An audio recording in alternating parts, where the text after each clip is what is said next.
Break બાદ આપનું સ્વાગત છે। રાજકોટ ઘટનાના પગલે સુરત ગ્રામ્ય પોલીસ અને બારડોલી ફાયર વિભાગ એક્શન મોડમાં આવ્યું છે। બારડોલીના 3 ગેમ ઝોનના સંચાલકો સામે ગુનો દાખલ કરાયો છે। હાલ બારડોલી મામલતદાર દ્વારા 5 જેટલી ટીમો બનાવવામાં આવી છે। ગેમ ઝોન, મોલ, દુકાન, સમાજવાડી, શાળાઓ આ સહિતના એકમોમાં ફાયર સુવિધા અંગે યોગ્ય તપાસ કરવામાં આવી રહી છે। બારડોલી નગરમાં ચાલતા 24 snooker club, orbit game zone મળી કુલ 3 ગેમ ઝોનના સંચાલકો સામે હાલ ગુનો નોંધાયો છે। ફાયર સુવિધા વિના લોકોનું જીવન જોખમાય તેવા એકમોને સીલ કરવામાં આવી રહ્યા છે।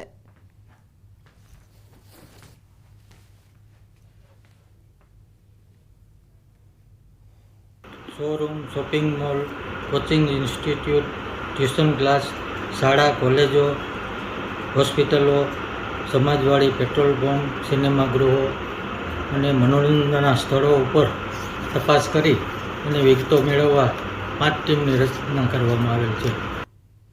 વડોદરામાં નશાબાજ યુવકોની જાહેર માર્ગ ઉપર રાહદારીઓ અને પોલીસ સામે દાદાગીરી સામે આવે છે। મોડી રાત્રે માર્કેટ 4 રસ્તા નજીક રિક્ષામાં દારૂની મહેફિલ માણી નશામાં ધૂત યુવકો તોફાન મચાવી રહ્યા હતા અને સાથે જ રાહદારીઓએ ઠપકો આપતા તીક્ષ્ણ હથિયાર બતાવતા રાહદારીઓમાં પણ ભય ફેલાયો હતો। ભારે હોબાળો થતા પોલીસે ઘટના સ્થળે પહોંચી નશાબાજોની અટકાયત કરી હતી। પોલીસે નશાબાજોની અટકાયત કરી આ ઘટનાના દ્રશ્યો પણ સામે આવ્યા। જોઈ શકાય છે નશામાં ધૂત લોકો રિક્ષામાં મહેફિલ માણી રહ્યા હતા। નશાબાજ યુવકોની પોલીસ સામે દાદાગીરી અને રાહદારીઓને પણ તેઓ તીક્ષ્ણ હથિયાર બતાવતા નજરે પડ્યા હતા।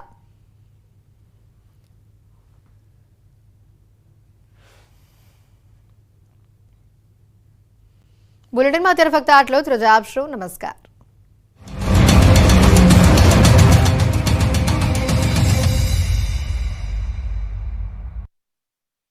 કોઈ જવાબદાર હોય તેને શોધી તેના વિરુદ્ધ કડક કાર્યવાહી કરવા માટે ગૃહમંત્રીએ સૂચના આપી છે। તેમણે ચિંતા વ્યક્ત કરી છે કે ભવિષ્યમાં કોઈ પણ પ્રકારનો આવો બનાવ ન બને તેવી સિસ્ટમ બનવી જોઈએ। આમાં જે કોઈ અધિકારી કે પદાધિકારી હશે તેમની પૂછપરછ કરવામાં આવશે। પૂછપરછ બાદ યોગ્ય રીતે આંકલન કરીને સરકારને રિપોર્ટ આપવામાં આવશે। તો કાટમાળ હટાવવાના આક્ષેપો પર એસઆઈટી વડાએ ખુલાસો કર્યો અને કહ્યું કે પુરાવાનો નાશ કરવાનો કોઈ આશય ન હતો। કાટમાળ હટાવી અવશેષો લેવાનો પ્રયત્ન કરાયો હતો। મૃતકોના અવશેષો શોધી ડીએનએ લેવાનો હતો પ્રયાસ। તો ગેમ ઝોનમાં પેટ્રોલ ડીઝલના જથ્થાને પણ લઈને થઈ રહી છે તપાસ।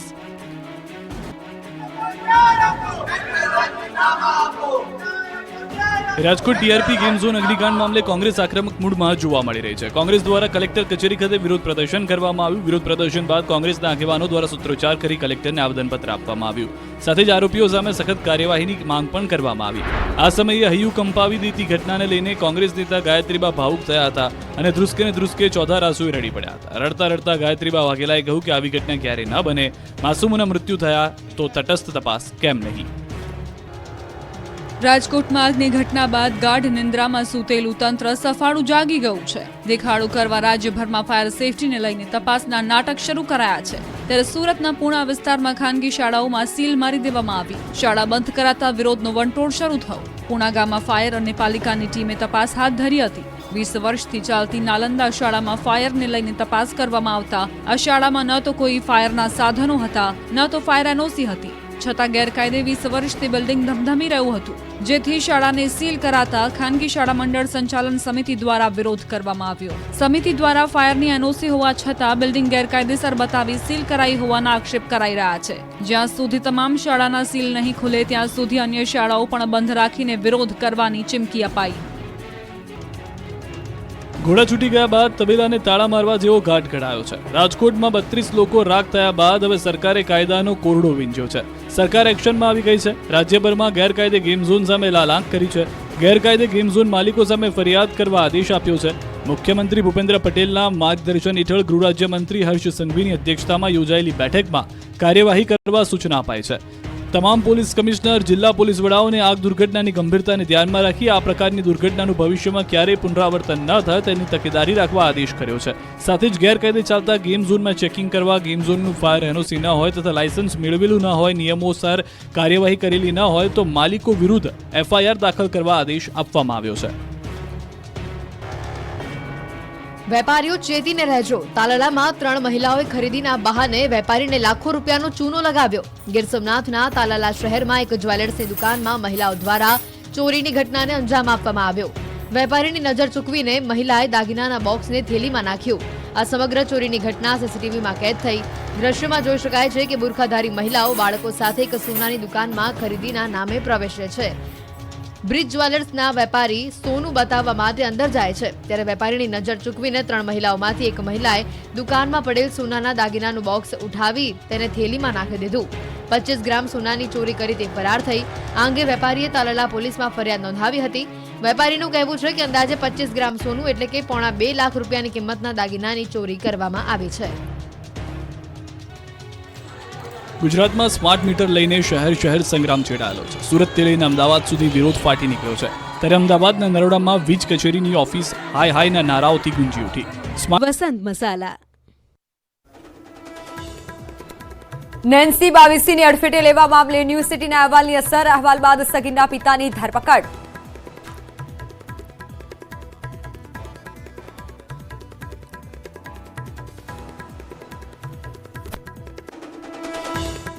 અગ્નિકાંડ મામલે અધિકારીઓની પૂછપરછનો ધમધમાટ. Rajkot chief fire officer Ilesh ખેરની પૂછપરછ.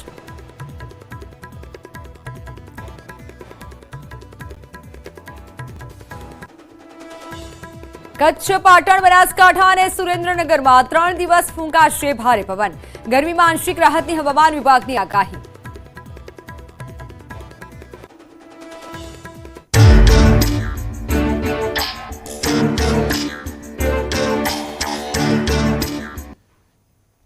નમસ્કાર. દરેક વારદાત કંઈક અલગ જ ચિતાર રજૂ કરતી હોય છે. દરેક ઘટના પાછળ કંઈક અલગ જ રહસ્ય અને કારણ પણ છુપાયેલું હોય છે. આવા જ રહસ્યો અને કારણો પાછળ છુપાયેલા સત્યને તમારી સમક્ષ બતાવીશું અમારા પ્રોગ્રામ ક્રાઇમ રિપોર્ટમાં.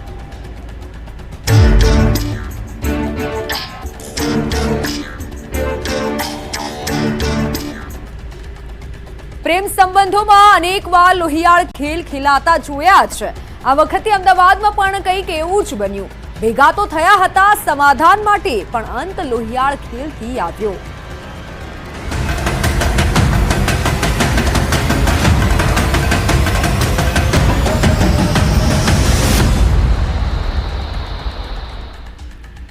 વાત છે અમદાવાદની. દિવસ રાત ધબકતા આ શહેરની, જ્યાં એક એવી વારદાત ઘટી કે જેણે પોલીસને દોડતી કરી દીધી. મોબાઈલમાં કેદ થયેલા કેટલાક દ્રશ્યો એવા આવ્યા કે જે તમને પણ ધ્રુજાવી દેશે, તમને હચમચાવી દેશે.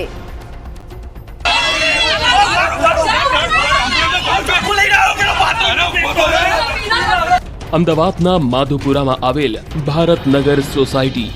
આ સોસાયટીમાં રાત્રે ખેલાઈ ગયો એવો ખેલ કે જ્યાં બૂમો પડી, ચીસાચીસ થઈ ગઈ, ભાગદોડ મચી ગઈ અને અંતે પોલીસની એન્ટ્રી થઈ. વાત છે એવી વારદાતની કે જે શરૂ તો થાય છે સમાધાનથી, પરંતુ તેનો અંત આવે છે દુઃખદ, કરુણ અને મોતથી.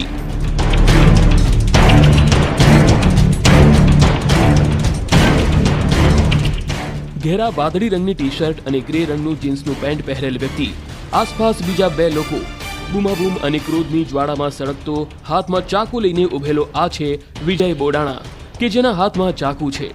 બસ તે લોકોને ડરાવવા માટે લઈને ઊભો છે કે પછી એવી ઘટનાને અંજામ આપવા માટે, તે તો તેને પણ નહોતી ખબર.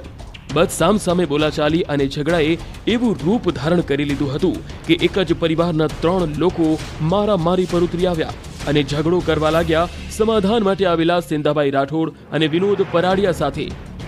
હાથમાં ચાકુ તો સામે પણ ઝઘડાનો અંત લાવવા માટે અને પોતાનો જીવ બચાવવા માટે ભાગદોડ કરતા વિનોદભાઈ અને સિંધાભાઈ રાઠોડ અને તેમનો પરિવાર. વાતચીતથી વાતનો ઉકેલ આવે તેમ ન હતો, પરંતુ આ વાતચીત જ્યારે ઉગ્ર સ્વરૂપમાં ફેરવાઈ ગઈ કે શરૂ થયો એવો ઝઘડો જેણે ભારતનગરમાં નાસભાગ મચાવી દીધી. વિજય બોડાણાના માથે ખૂન સવાર હતું. તે સમાધાન નહોતો ઈચ્છતો, પરંતુ વાતનો અંત લાવવા માંગતો હતો. ન ફક્ત વિજય, પરંતુ રિતેશ બોડાણા અને પિન્ટુ બોડાણા પણ ક્રોધને વશ થઈ ચૂક્યા હતા. ત્રણેયમાંથી એક વ્યક્તિએ અન્ય વ્યક્તિને પકડી રાખ્યો હતો. તેને ધાક ધમકી આપતો મોબાઈલમાં રેકોર્ડ થઈ રહ્યો હતો. સામે પક્ષે પોતાનો જીવ બચાવી રહેલા લોકોમાંથી એક વ્યક્તિ દરેક પરિસ્થિતિને પોતાના મોબાઈલના દ્રશ્યોમાં કેદ કરી રહ્યો હતો અને પોલીસને બોલાવો તેવી બૂમો પાડતા રહેતા હતા.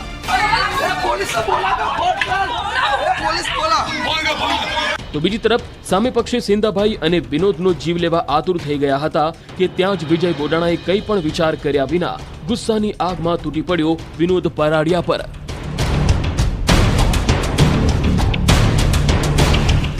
પિન્ટુ બોડાણાએ વિનોદને પકડી રાખ્યો અને વિજયે આડેધડ ઝીકી દીધા ચાકુના ઘા. મચી ગયો હોબાળો, મચી ગઈ નાસભાગ અને મચી ગયો ઉહાપો અને થઈ ગઈ થોડીક જ ક્ષણોમાં ભારતનગરની જમીન લોહી લુહાણ. આ બધાની વચ્ચે ધસી આવી પોલીસ. આખરે સવાલ એ હતો કે માધુપુરાના ભારતનગરમાં કેમ ખૂની ખેલ ખેલાઈ ગયો? શા માટે એક જ પરિવારના 3 લોકો લોહી તરસ્યા બની ગયા? કેમ એક જ પરિવારના લોકોએ રક્તરંજિત ખેલ ખેલી નાખ્યો?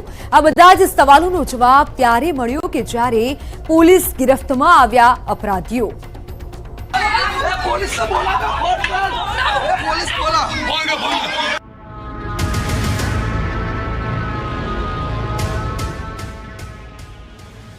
બે પક્ષો ભેગા થયા સમાધાન કરવા, પણ ન થયું સમાધાન. ખેલાઈ ગયો ખૂની ખેલ. પોલીસ તપાસમાં જાણવા મળ્યા મુજબ અમદાવાદના માધુપુરામાં આવેલ ભારતનગર સોસાયટીમાં વિજય બોડાણા, રીતેશ બોડાણા, પિન્ટુ બોડાણા આવી ચડ્યા હતા સમાધાન માટે.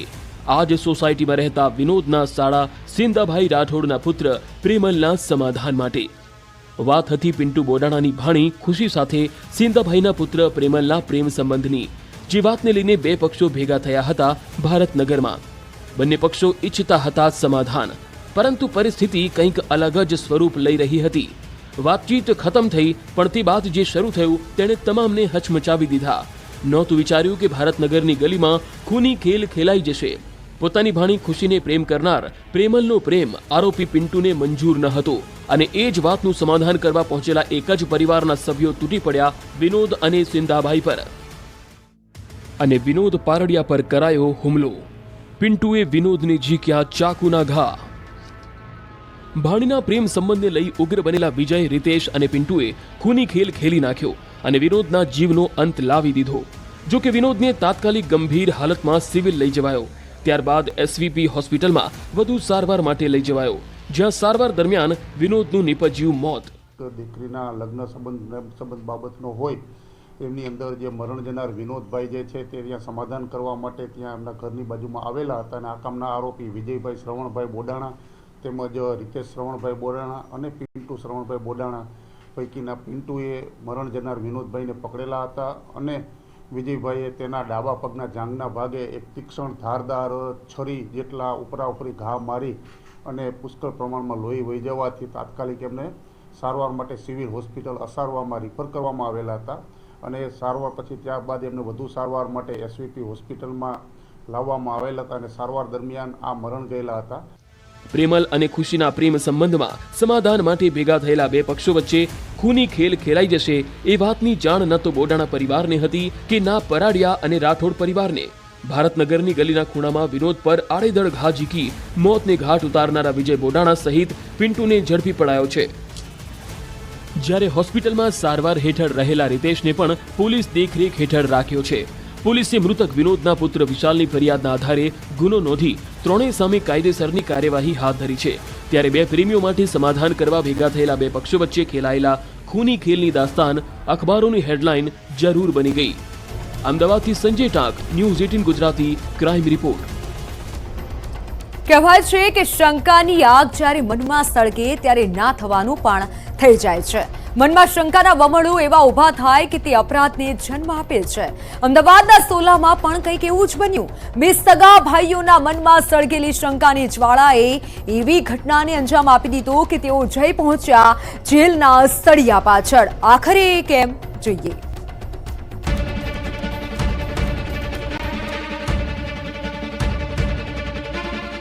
પોલીસ ગિરફ્તમાં ઉભેલા બે યુવકો.